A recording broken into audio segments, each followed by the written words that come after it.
You are now live. Really? That's pretty freaky.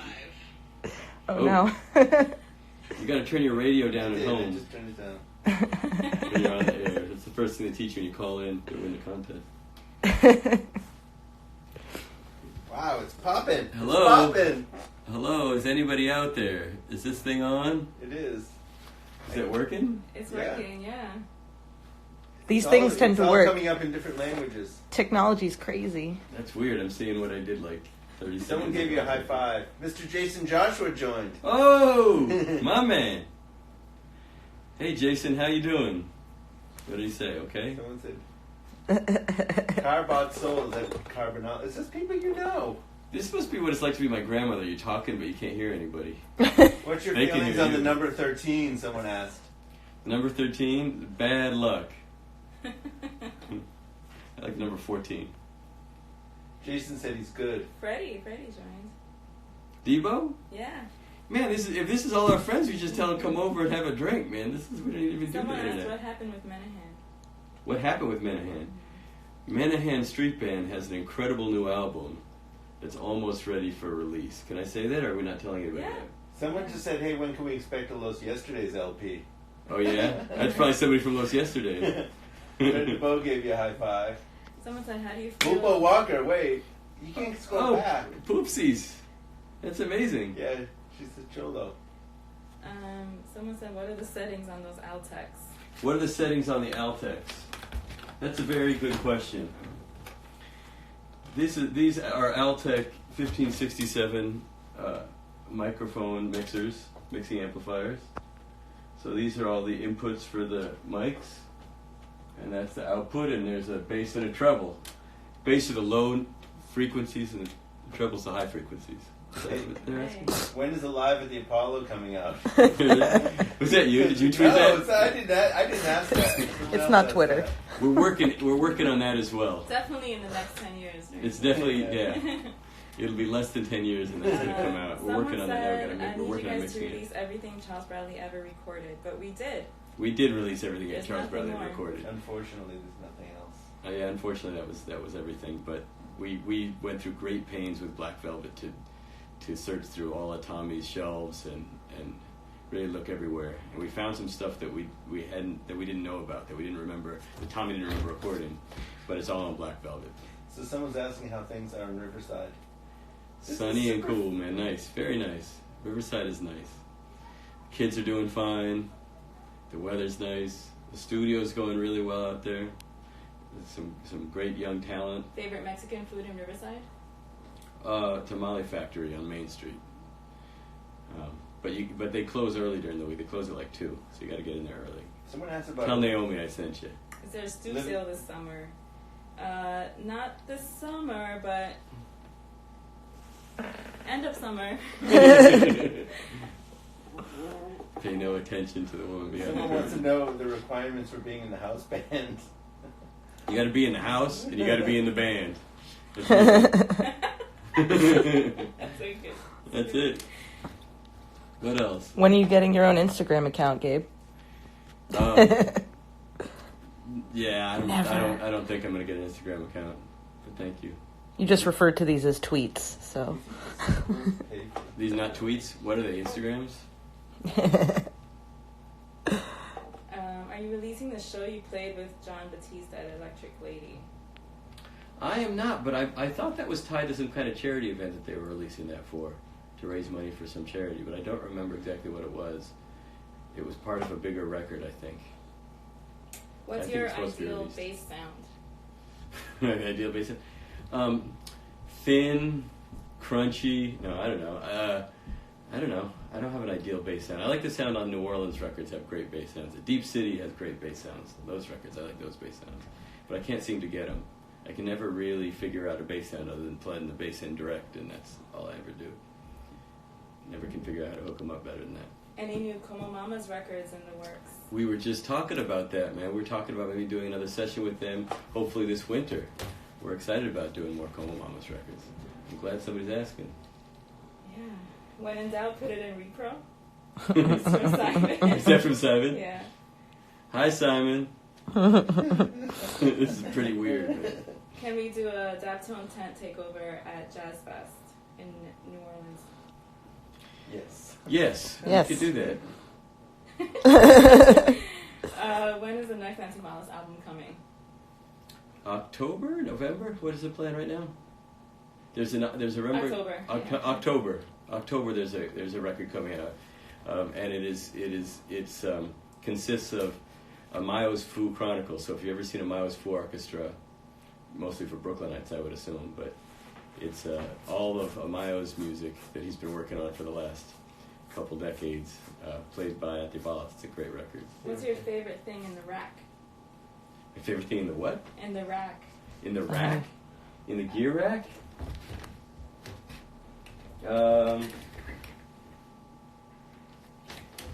Probably this, man. This is a Behringer headphone amp that you can actually do like 4 different mixes. Well, more than that. You can do 1, 2, 3, 4, 5. You can put 6 different mixes in and send them out 12 outputs, and it costs about $150. That's a great investment. I endorse everything Behringer does. But also, my buddy Andrew Roberts, who has Purple Audio, made these. And I use a lot of the Tube Tech stuff. The Tube Tech stuff is great. Those EQs are great. Favorite Tesco 45?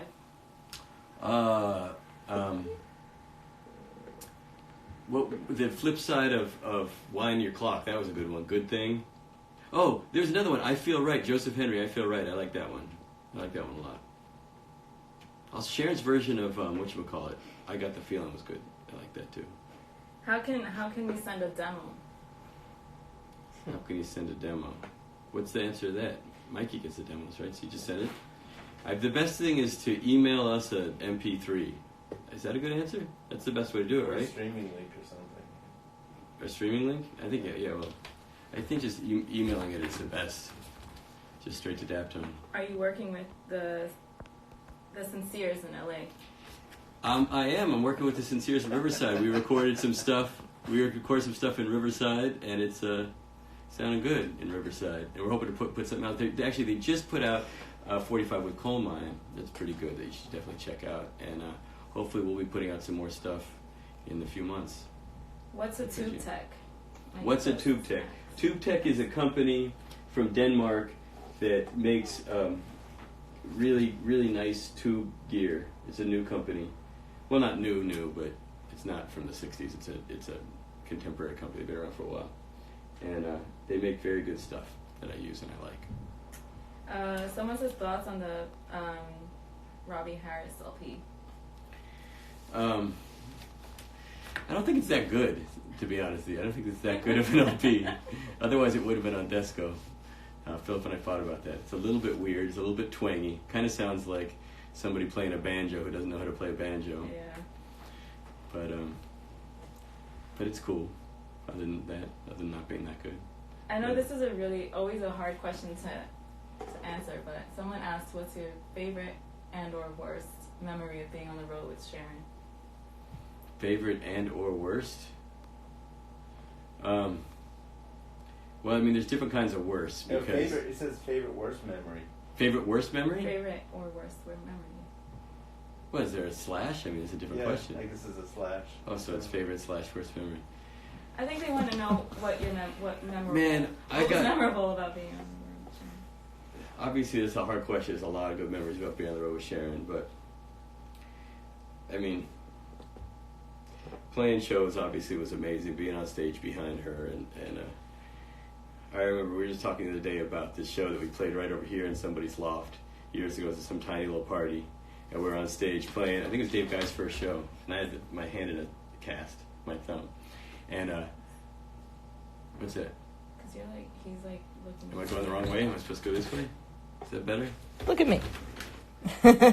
And somebody in the audience, in the middle of the show, Sharon was jamming, everybody was sweating, she was singing, and somebody threw a cup or a glass or something, and she punched it out of the air, and didn't stop singing. It was one of the craziest things I ever saw, and I can still see it really clearly.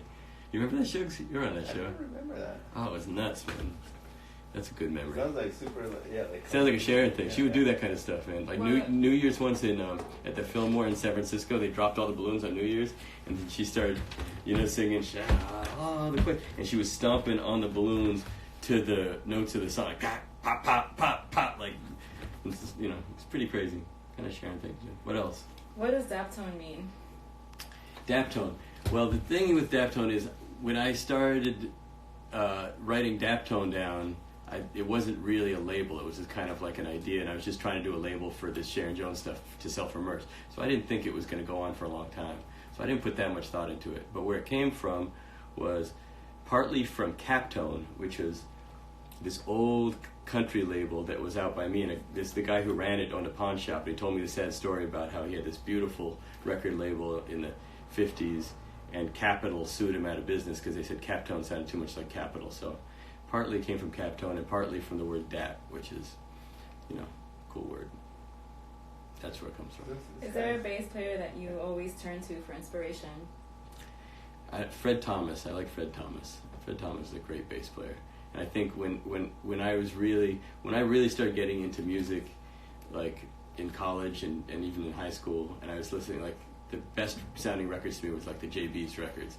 And the best ones of those I realized later were all Fred Thomas because they're really simple, doo-doo, doo-doo, doo-doo, all those like one note, two note bass lines. I really like those.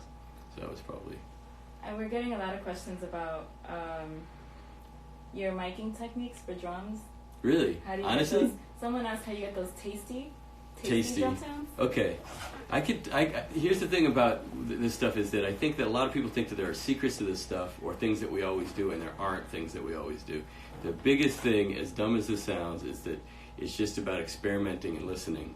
And I think the first thing you have to do is you have to have a drummer that sounds really good, because the drummer's touch is a huge part of it. And a lot of times when we're recording the drums, it's like the hi-hat's too loud. That's not a question of moving the mic or a different mic or something. That's just a question of telling the drummer you're hitting the hi-hat too loud. So the idea is to start with the drum set and the drummer sounding really good, and find the spot in the room that they sound good, and tune the drums. And if you have to put, padding inside the hi-hat, or, whatever crazy thing you have to do. Sometimes we put a cymbal on the ground under the snare so that the high end of the snare bounces up, makes it brighter. That's kind of a trick, I guess. But other than that, then we usually do that. And then we try out, we put up a bunch of mics, usually 4 or 5 mics, and we'll put them all in the same place over the drums, someplace. It's not that important, but someplace where they sound moderately balanced. And we'll set the gains to the preamp so they all sound even. And then usually Simon or me or Wayne, whoever's not doing it, will cross up the patch bay or something so that you don't know which mic is which. And that's the important part, is listening blindly, so you're actually listening and not thinking about, they use this mic at Motown or a Daptone, it's even worse. But, that you're not thinking about what somebody else did or how much you paid for something, or something's vintage or something's from Radio Shack, whatever. You're just listening. And then you listen blindly and you put up the different mics and see which one sounds the coolest. And once you figure that out, then you go back and figure out which mic it is. And then we just move it around a lot. I'll put it over here, I'll put it over there. You put it over the top and it's like, oh, it's too much cymbals. Okay, well, let's try it down here. Put it there and it's like, oh, the kick drum sounds great, but it's too much hi-hat. Okay, we'll put a piece of foam there or something. I mean, I don't know if any of this is helpful, but that's actually the way that we actually do it. It's very much, we spend a long time, and it's trial and error. And I usually find that anytime I try to do something that I did before, it doesn't sound good anymore. So it's kind of useless to be like, oh, that's the good mic, and this is where you put it. It's like, oh, on the Amy Winehouse record, we use this mic and put it here and stuff. You could put the same mic in the same place in the same drum set, and it never sounds the same. So it's mostly just experimenting, And then usually we use one mic. Sometimes we use 2, but when we use 2, it's not like, oh, a kick drum and overhead. It's just 2 mics because we needed more of something. And sometimes we put a mic right on the kick drum, sometimes on the side, sometimes farther away. I think it really depends on the song and stuff. So that's my answer. Egg Sandwich would like to know, how was Soul Fugue recorded? Was it in separate pieces, in separate places? Soul Fugue was recorded it was recorded here in the back room. It was recorded section by section. The first session was just the drums, and I had Brian Wolf playing, I think, the woodwinds chart, and Homer Steinway's playing the brass chart. And I had a chart for each of them because it was all figured out obviously what they were going to play, so they were kind of following the leads on those charts. And I think Nick Movshan was playing bass, but that was just a guide track to keep the chords and the form together. I don't think there's no bass on the actual recording. So we did the drums first, actually, the two of them live playing together, and I was just kind of conducting them. And then on February 29th, we did all the horn stuff in sections. We started, I think, with the baritones, and did all the baritones. There was like 6 or 7 baritones. Then we did all the tenors, and then all the altos, and then the lead alto, and then we did all the bass trombones and trigger trombones and stuff, and then the tenor trombones, and then the trumpets, which was crazy. It's like, I think 8 guys. And then we did, after that, we did like the flute and piccolo, and we did there's one that's just kind of random brass instruments, like mellophones and cornets and all that kind of stuff. And we did that. And I think then there's one other snare drum track that's overdubbed, and timpani. So it was kind of in sections, but it was mostly all one day. I think the drums were one day, and then everything else was another day. And I would have loved to do it live, but it would have taken, just scheduling-wise, getting all those people together was kind of impossible. And this room's not big enough to do it. We need a bigger room for that. Someone's asking what your songwriting process is like. Oh. Yeah, I don't know. I think I always think of myself more as like a facilitator than like a real super creative person with that stuff. So songwriting, I don't really wait for like lightning to strike. It's not like God gives me genius ideas.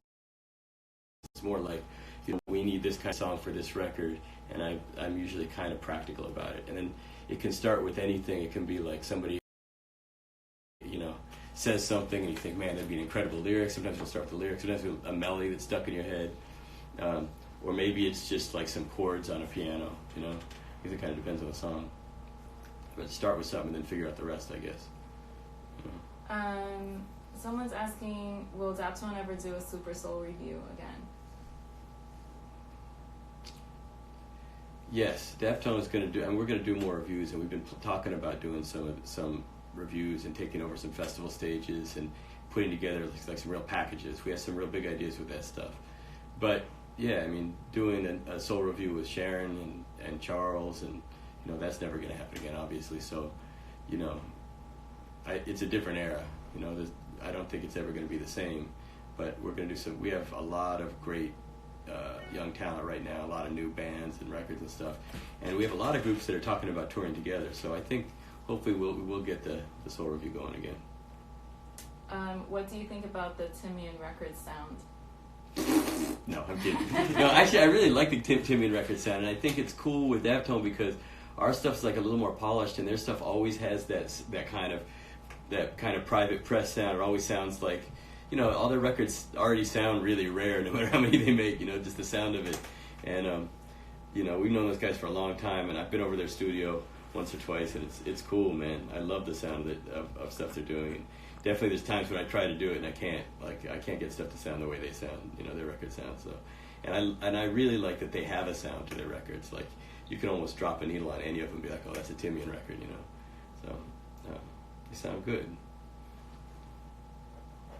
Michael promises LOL. What's he laughing at? Hi, Michael. Are you actively looking for new bands or musicians? How receptive are you to demos? Very receptive to very good demos. And actively, I don't know about actively, because I don't know about actively, but yeah, we're always looking for good music, man. We're very receptive. I will tell you this: we're not always quick, but usually Mikey does most of it. But between all of us, we listen to everything that comes here, don't we? I don't think anything gets not listened to. We try to respond to all of it. It's not always quick, but we do our best. Someone says, did Sharon have any requests for you moving forward without her? She didn't have any specific requests. Sharon never said, I want this to be done, I want that to be done. But it's also pretty obvious. And I don't think I'd be out of place in saying that she trusted me a lot, Sharon. And when we were working on records when she was here, and everybody was fighting about stuff, what's the artwork, what's the title, what's the single, what songs are we putting on the record, what songs are we cutting off the record, she always would just tell me, I trust you, do whatever you want, Booba, do. I trust you. You know, she never really wanted to weigh in on that kind of stuff.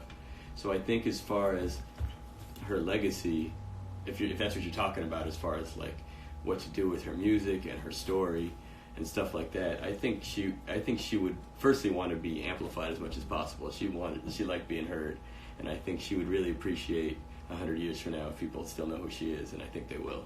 So I think it's partly our job at this point to make sure that they do, and I think that would have been her wishes, you know. So obviously she wouldn't want us to put out anything whack. She wants to put out, you know, good music, and she also would. I think she would have felt really strongly about Daptone moving forward. She was always very encouraging to all the other artists on the label, and she was always very loyal to the company. You know, she was the first, but she wore more Daptone gear than anybody. She did. Right? She always had a hat, a Yeah. T-shirt, something, you know. And so I think it would be really important to her that we keep going and that we keep making records, and also obviously that we keep trying to elevate her catalog and her music and her legacy too. So.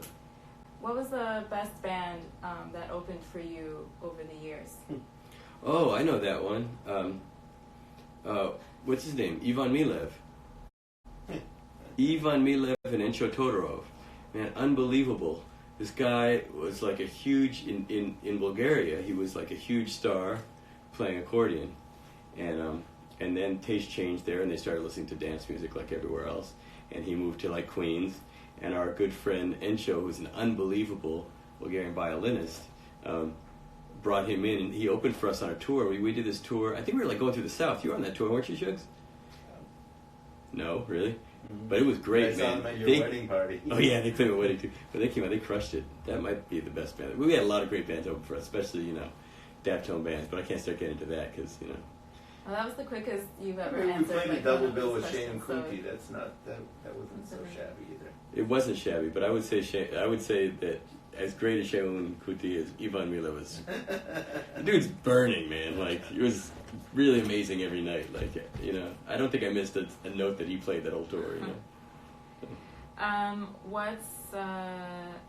Jason Joshua wants to know, how long does it take to get your hair in order? Well, you got to set, curl. You mean like weekly or daily? Because there's different rituals.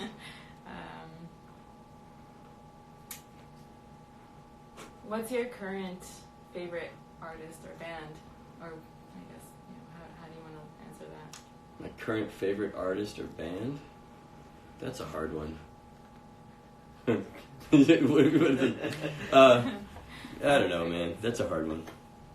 The best band playing right now are probably those mariachis in Fontana at what are they called? Those mariachis de Mexico. They're burning. They sound really good.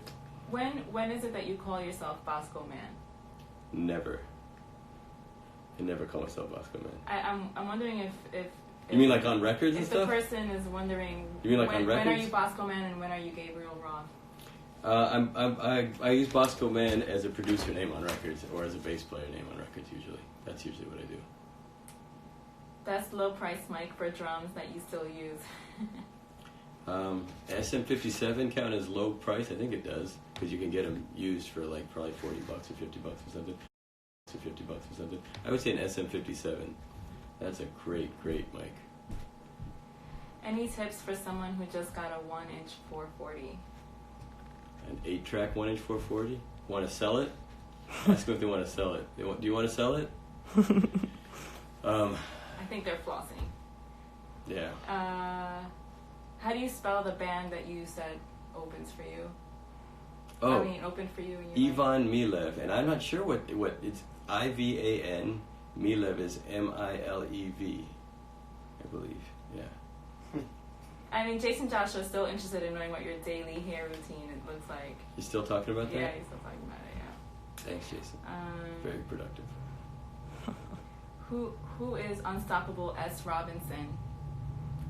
The Unstoppable S. Robinson. Can I tell him who that is? Sure, why not? The Unstoppable S. Robinson and Skull. no. I didn't know. Yes, is Adam Scone from the Scone Cash Players and from the Sugarman 3 and from many Desco and Daptone Records. Greatest organ player alive, Adam Scone. And he did a record called S. Robinson and His Marvelaires.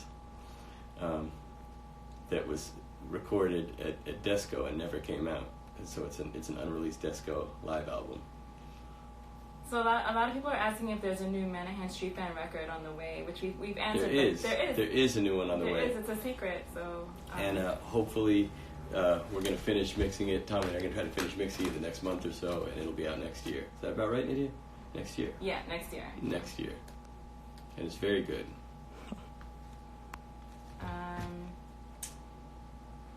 What's your go-to record outside of the Daptone catalog?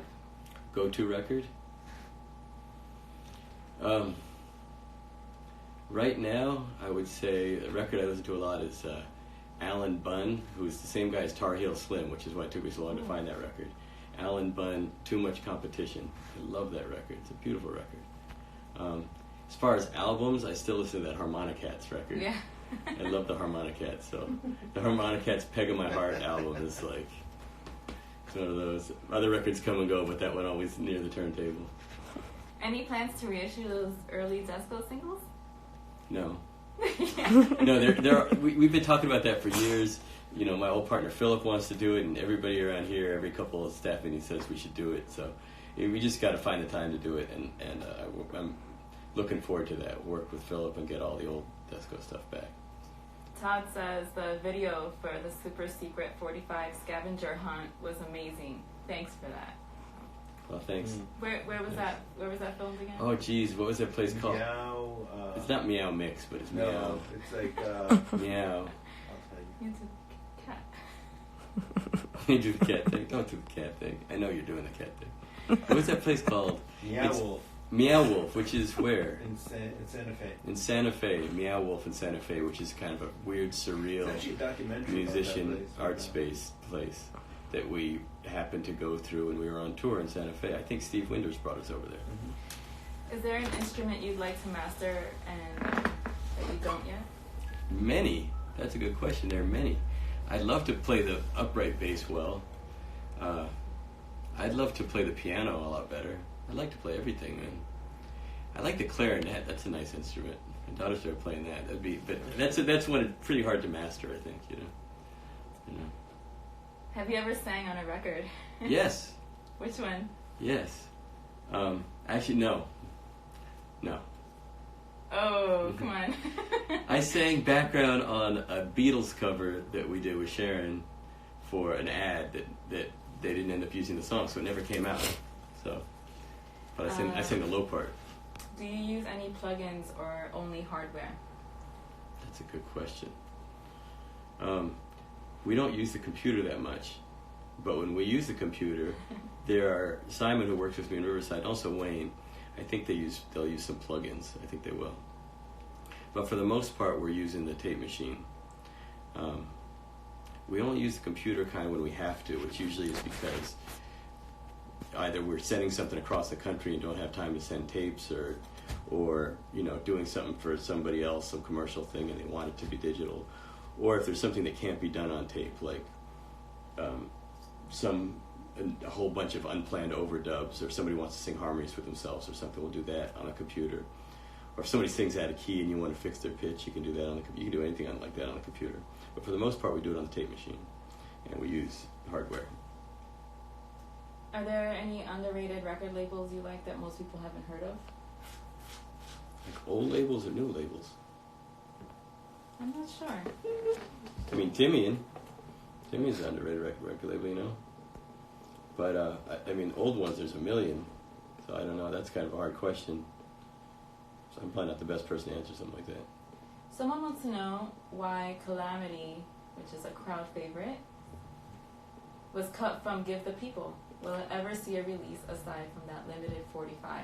Well, that's a good question, and I can answer that. The rhythm track to Calamity is a little bit shaky. The band didn't play that good. And we played live, it used to be better. But, I didn't know that it was a crowd favorite. If it was a crowd favorite, then I probably would have played it more, but it never felt like a crowd favorite. Was that a crowd favorite? We played it a bunch, I remember. And we were always talking about it, like, from the, we were always talking about it for the live Apollo record that will future be. Yeah, we wanted to keep some stuff exclusive for that. Feels good. Did I have revenues? So yeah, that's good. It's good to hear that somebody wants to hear that. So maybe we'll do something else with Calamity.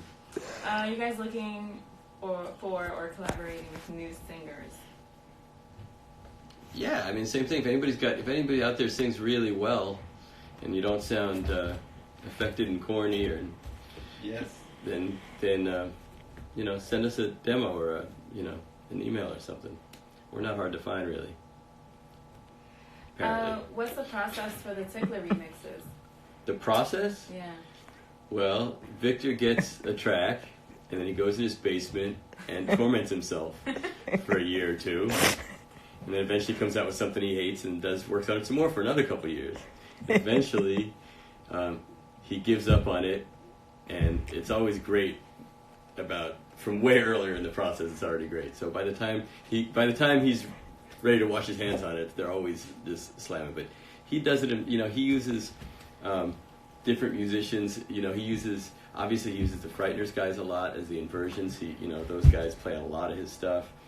He uses Tommy Brennick to play guitar, and he plays a lot of stuff himself. Not just the organs and the pianos and stuff, but Victor will do whatever he's got to do to make it cool, man. He'll do it over and over and over again. So, but that's all Victor, man. It's all him in his basement. So then, related to that, someone asks are there any plans for an Inversions full length? Yeah, there are, because Victor works with those guys a lot, and Rich and Chuck and Preet, and they're great, and he's using them for all kinds of stuff, and there's lots of plans to do stuff with them, some with other singers, some just with them. There's stuff coming. I guess I'm not at liberty to say exactly what's in the works, but there's definitely more coming from them, a lot more. What was the dumbest thing you can remember that anyone ever did on stage when Sharon brought them up on to dance with her? Oh, the dumbest thing. People did a lot of dumb stuff. People would like do weird dancing, like lay on the ground and do weird moves and stuff. And a lot of people proposed, which I can't really say is dumb, but it's remarkable. A lot of people would come up on stage and then propose to somebody. We've had many, many proposals at our gigs. Anyone ever say no? Not publicly. But you always wonder after the gig on the way home what that, like, Yeah. sitting in the Uber, like, kind of So- like, yeah, that wasn't the night I expected, I don't know how that went. Someone asks, do you have a full studio in California? We do now, yeah. We have a permanent live room, and it's really cool. And maybe we'll do a live stream or something from there. We'll do a tour or something. I'd like to show everybody. We worked on it for a long time, and it's beautiful. It's got big, high ceilings, and it sounds great. So it used to be just a mixing room out there, but now there's a big live room. And I'm working with a friend of mine, Charles Borks, who will probably have like a lathe in there and all kinds of stuff. So there's a lot of, it's a full studio right now. Yeah. In 2006, there was talk of a Binky Grip Tight album, One Time in Melomatic Mood. Such great songs. Will we ever hear the complete album? That's also a good question. Binky actually recently told me he wants the tapes back. Not because he wanted to put them out, but because he wanted to destroy them so nobody ever heard them, is what he told me. But it's hard, man. That was, Binky is a super talented dude, and we, for years, were always dreaming about putting an album of his out. And it never totally came together for, a lot of different reasons. Most of them just kind of little musical things. I think part of it is that everybody had real high expectations for what that record could be and for what Binky's potential is, and how good of a songwriter he is and a singer and everything. So I think, and also people had different ideas for what it should be. So that's probably why it didn't all the way come together. But I'm sure if you listen to that stuff now, there'd probably be a lot of stuff that we want to put out. But like I said, I don't think Binky wants to put it out. However, Binky's working on a lot of other stuff now, like solo stuff. He did his blues record. He recorded like an Electric Ladyland that he's finishing. I hope I'm at liberty to say. But he's working on a bunch of stuff, so Binky's staying busy. What's the next Bosco Man production to hit the streets? To hit the streets? What is the next one? Is it Okinawa? I guess it is, yeah. Okinawa is the next one, which is a Gnawa record. The Gnawa is this North African tradition. It's this traditional North African music, mostly Moroccan, where the leader of the band plays a gimbri, which is this kind of 3-string gut gourd thing, and sings, and then the chorus is four guys with the krakev, these kind of brass finger cymbals, and it's a beautiful, beautiful record, and it'll be out in October, I think, is what we're aiming for. And it's a great record. I actually recorded it because I was a huge fan of the band. They were friends of mine. I just loved the music, and I wasn't sure it was going to be a great fit with Daptone. I just recorded it because I have a studio and I like the music, But after we recorded it, I played it for everybody here. Everybody was real into it, so I was like, great. So we're putting it out. It's a nice record. A lot of people are asking if there's another James Hunter 6 album coming. Oh, is there? James Hunter recorded a couple months ago. I think, his best record. I mean, obviously I'm going to say that, right? What if I was like, yeah, it's like his maybe third best record? No, but it is. It's a great record, man. The guy's singing better, he's writing better. I mean, he was always great, but it's a great record. The music's great, and hopefully it'll be out like early next year. Right now, we're still kind of fighting about what's the single and the cover art and stuff like that, but the record is mostly done. It's pretty much mastered and ready to go. Should I play them some? It's too early. I can't do that, right? Yeah, we can do that. Should I do that? No. Mm-hmm. Okay, well, go ahead. Go ahead, do that. Besides buying records and merch, how can we continue to support and promote Daptone Records? Man, I'll just tell your friend, buy records and tell your friends. That's it. And we've been very grateful because the reason why I've been around this long is only that. It's only people just buying their records and telling their friends and their family, turning people on to good music. If you like it. If you don't like it, you don't have to buy it. You don't have to turn anybody onto it. But anything that you like, if you want to support us, that's what keeps us going, man. Buying records. That's it. Will Son and Star make another record?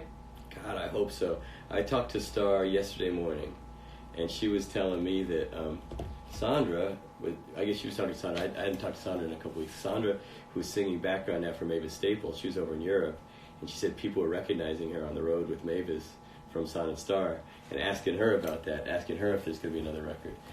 And I'll tell you this, it would be a lot easier to do another record if everybody would have bought that first record. That is a sleeper in our catalog. The first Son and Star album, Look Closer, I think is one of the biggest sleepers in our catalog. But a Daptone staff favorite. A Daptone staff favorite, really one of the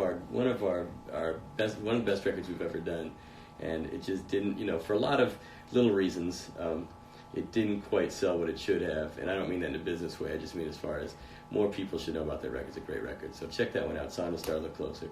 And I do hope to make another album with them. I hope we're able to do that, sooner rather than later. Ever get tired of music? What do you do to reset and take breaks? Yeah, I do. I don't get tired of it's not that I get tired of music, but I think my ears get tired.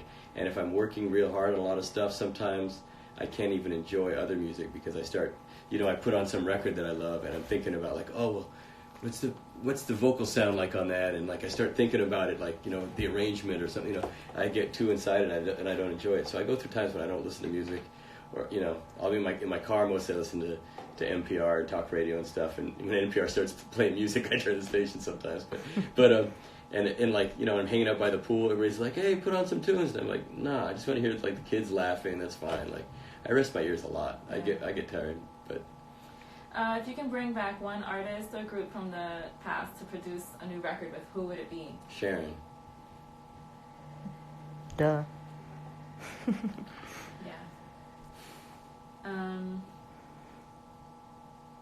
Someone said Look Closer is a classic. Everyone's asking about a live album, but I'm not sure from who. I think what we're talking about before is at the Apollo thing. Right. Is that if that's what you're talking about? If we have any more live albums in the works. Really? It's strange because in the music industry, there's this general assumption that you can't really sell much live albums, mostly because everybody at every show's got their phone up and everything that ever happened on stage is already on YouTube. So it's not like a real desirable thing. But Seems like maybe I'm wrong. Maybe I'm wrong. Maybe people want a live album. A lot of people really want something. Yeah, I mean, the big one that we were working on, like I was talking about before, is the Live at the Apollo thing where we did the whole Daptone Soul Review. We did 3 nights. Posters on the wall. We did 3 nights at the Apollo, and we had everybody from the whole label. We had the Sugarman 3, and we had Naomi, and we had Como Mamas, and Manahan Street Band, and the Budos, and Charles, and Sharon, and we haven't forgotten about that. Extraordinaires. It is coming. Yeah, we're still working on that, but we're going to put out... It's a massive project we're definitely working on.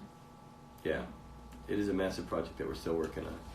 And well, anyway, that's the plan. So that's what's in the works for his live stuff. Any plans on making a record with Larose Jackson? Yes, there are. I wonder who's asking that. But yeah, Tommy recorded a whole album with Larose, and we were just talking this morning about scheduling mixing the first 45, and then after that mixing the rest of the album. So hopefully next year there'll be a Larose Jackson album. Abby says, "Hi Gabe, miss you, buddy." Who's Abby? I'm just kidding, Abby. I'm just kidding. Thank you, Abby. Miss you too. Who is the woman talking? Jonathan, we know you. You're a big supporter. He says he's officially buying Look Closer for all my friends. Good for you. Thank you. Thank you very much. Did somebody ask who's talking? Yes, who's the woman talking? The woman talking is Nydia Davila, who's been with us for 82 years and doesn't like to be on camera, but I love it. But I'm still answering this question, Nydia. Oh, and, yeah, go. And Nydia's always described with many different catchphrases, none of which she likes. She used to be called, when she first started here, she needed a title, and I think somebody called her Go-To Girl one time because she did everything. Yeah. Boy, she didn't like that. I don't blame her. Go-To Person wasn't much better. Yeah. And then we tried to call her Vice President of different things, but whatever we called her Vice President of didn't seem like it was her I like the fault. title Vice President of Different Things. Vice President of Different Things is a good answer. But she's also been referred to as the heart and soul of the label. Aww. And she's Give us a wave. She's the one that keeps Daptone on point. Nydia is our first defense against doing something corny. So whenever we do something corny, it's probably because Nydia wasn't here that day. That's usually when that goes on. But That's yeah, probably she's the best compliment I could ever get. I think being a guard against corny. yeah, that's true. She's More, the first to tell are there us. going to be more live at the House of Soul videos? I don't know. I hope so. We plan on doing some more of those. There's nothing in the works, but we're always talking about them, and I think that I think we really like them and enjoy them, and they come out really great. So I wouldn't say no. Did the Manahan one ever come out? Wasn't there some we did that didn't come We out? did do a Manahan one that didn't come out, Yeah. but it might come out when the new album comes out. Well, there you go. And when the new album comes out, we're going to put a video of them playing the last album in the backyard 5 years ago.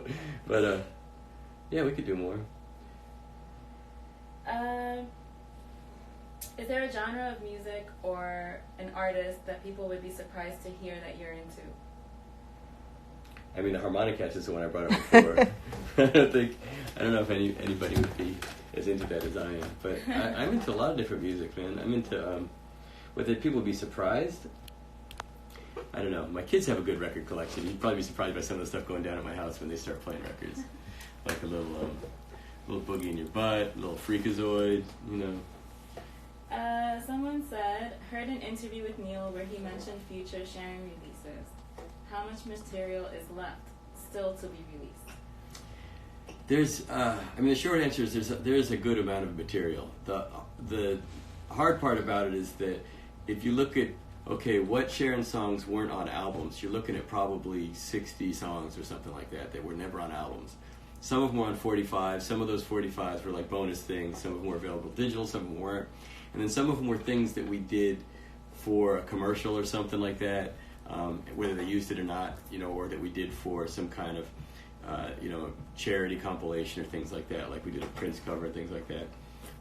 And then some of them are just outtakes, stuff that we didn't put on records because we didn't like them as much as something else, or we didn't think they went with the record, or just they were oddball songs and stuff. But particularly this last Sharon Jones record, there was a lot of tunes cut that I actually thought were going to end up on the record. So there's a lot of really good stuff. There's a lot of covers that never came out, mostly because we get hired to do those by people, and then we end up with the masters. So there's a lot of unreleased Sharon stuff. Speaking of, someone says, please release SJPK's cover of Uptight. Oh, there you go. That's one of them. We did it for a commercial, and it came out great. Someone said, how many people works at Daptone, and what do they do? So I think maybe to close this up, we can take a tour of the house and introduce everyone. That's a great idea. Last time we did that, we lost connection. Is that self-defense? Well, we can try. Please? We can maybe We'll try. hit We'll some- try. hit some back. But Maltz isn't here today, Yeah. which is kind of a crusher. Well, I guess we can still answer the question, I guess. Okay. Go ahead, Nita. You want to answer this question? I like putting you on camera. No? No. Well, you can turn Okay. the camera around. Turn the and camera on, Grace. Grace. Grace is Nope. filming right now. So we So have. I'm the marketing manager. Grace, who's holding the camera, is our go-to girl. I'm just kidding. She just throws the camera in. And we're done. Vice president of other things. She's our marketing assistant and keeps everything in order. And then we have Mikey Post, who is co-founder of Wick Records, and he also does all of our manufacturing and direct sales. He writes a lot of the Writes a lot of copy for the label. descriptions that He you wo- see. Yeah, because he does all the production. He ends up doing a lot of like art direction kind of stuff too. He Because makes does, sure. yeah. You know that Charles Bradley Black Velvet box set. You can thank Mikey Post for that. I mean, he That took a year off his life that was right there. that's a year off his life. Yeah. Then we have Nick, who is also another marketing manager. Nick and I build album campaigns and work on videos or whatever. I don't know. You gonna go Sum it upstairs to up. say hi to Nick? And then we have Andy Maltz. Get well One soon, Andy. Get well Person soon. is one person to manage all of our pre-orders, our whole store. All the fulfillment, does answers your emails, all the fulfillment, every box that comes out every here. box that comes out, and hopefully we can we won't lose connection. We'll go upstairs and show you our stock room where he works out of, and you'll Understand. just how crazy that is. For the basement. It is very much a indie label operation here. So, and then did I miss that? That's it. Well, we also have, as far as in the studio, we have Wayne and out here who producing stuff. He produced all the Wick stuff and a lot of other stuff for a lot of people. Wayne, and also helped me engineer a lot of records. So Wayne was kind of my right hand man for years, and now he's kind of an unbelievable producer in his own right. All that Wick stuff, including the Michael Roth record, and he was in here yesterday doing a session with the Archaics. And on the West Coast, I have Simon, who helps me there, and also flies out here and helps and does sessions out here. He's an engineer that works on both sides of the country and stuff too. So that's basically the crew. What's the story behind the Explorers Countdown to Soul from Desco Years? The Explorers Countdown to Soul, I believe, is a Soulfire record. It's one of the first Soulfire records, unless I'm wrong. It's not a Desco record. Aha. Any amps you use regularly besides the Ampeg Gemini for guitar tones? In California, I have a Harmony amp that sounds really nice, a 2 something, and Magnetone. We use a couple Magnetones out here and out there. But other than that, we use the Gemini a lot too. If you could travel in time, where and to what era would you go to? That's a far out question. That's like an essay question. Yeah. How do you And Like why? musically, maybe. Yeah, music.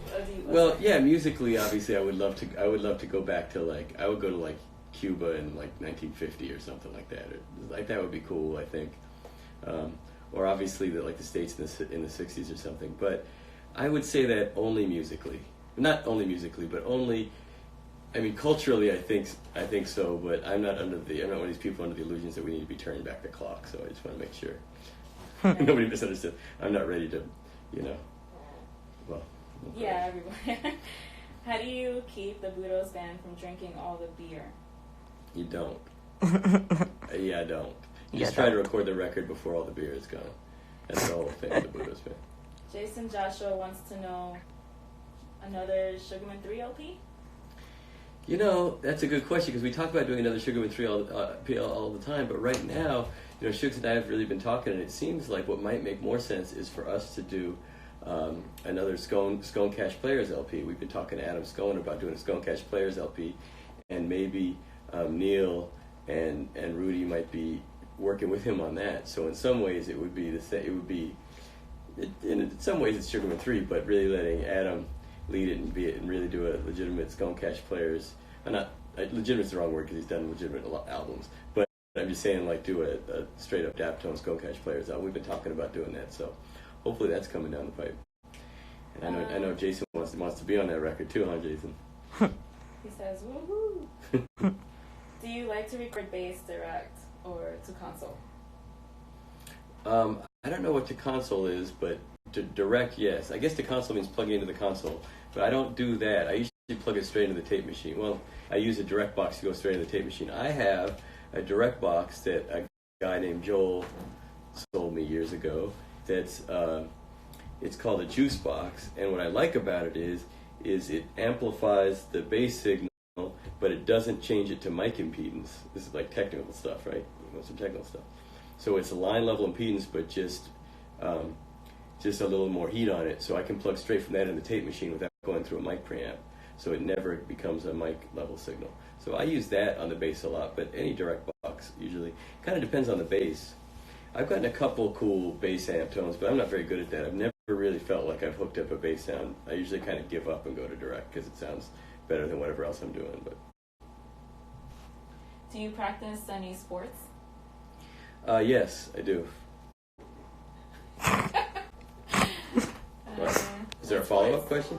Oh, my son Sylvester is 7, and he plays a lot of sports, and I just chase him. So that's a lot of sports, mostly basketball. But, you know, a little tetherball, a little football, sometimes a little badminton. What speakers do you use at the studio? Well, here we have JBL 4425s, which we've had forever. We've had these forever. And they sound good. They kind of sound like really good house party speakers.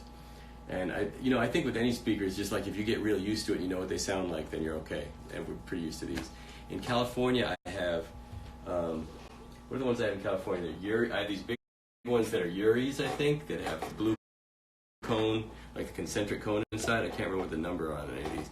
And I have some Adams SA3As, something like that, Adams, which are powered, and those are fancy. And I got those because I would go up to JJ Golden's place, the Golden Mastering, and when I was mastering, I'd hear something and be like, "Oh, I've never heard that on my speakers." So I bought the same speakers he bought after years of doing that.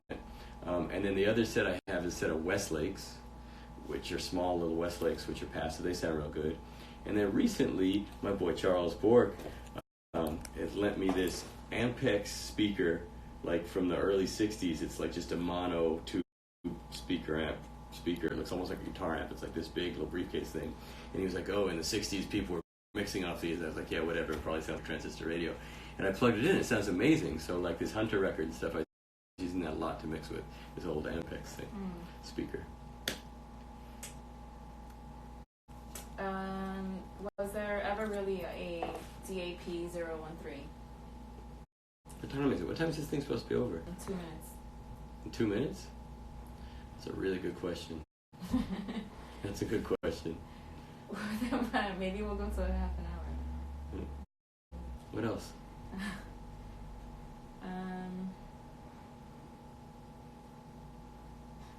You don't have any tattoos, right? Is that a question? Yeah, you have any cool tattoos? No. Maybe we can take a little tour around the house. That's a good idea. All right. Well, I don't know how that was for you, but it was very weird for me.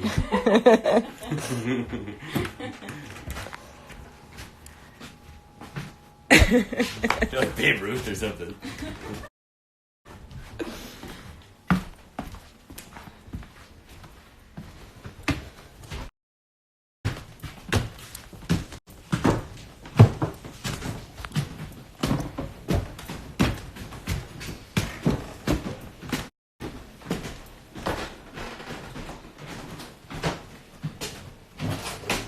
Still? Yeah.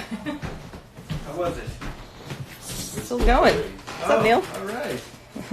Still on. Give me some bunny ears. Where's Bunny?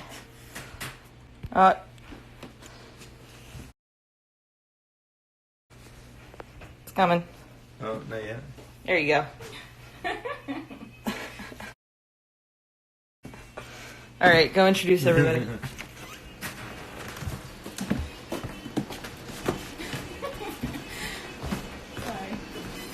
You guys are on TV. This is where we work. This is everyone. Andy's not here. No, Andy, but Rambo fake Andy today. That's it. Bye-bye. This is Mikey. Original Budosar. What else you got? What else you got, Sean? Secrets. Oh. Oh. Yeah, it's a little quick. Look, Lance thinks to come. We got rares. Cornies. Oh, you know what? The box. Where's the box? Oh. You have the hundreds going out? Hundreds going on. Man, what are you doing right here? Packing these hundreds.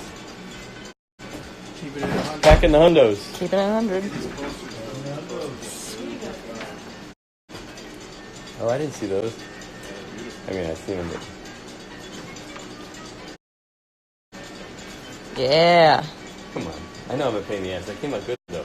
Damn, I that's like a lot that. of 45. Exciting. Dun, da, da, dun, da, da, da. This is for the contest winner, right? Yeah.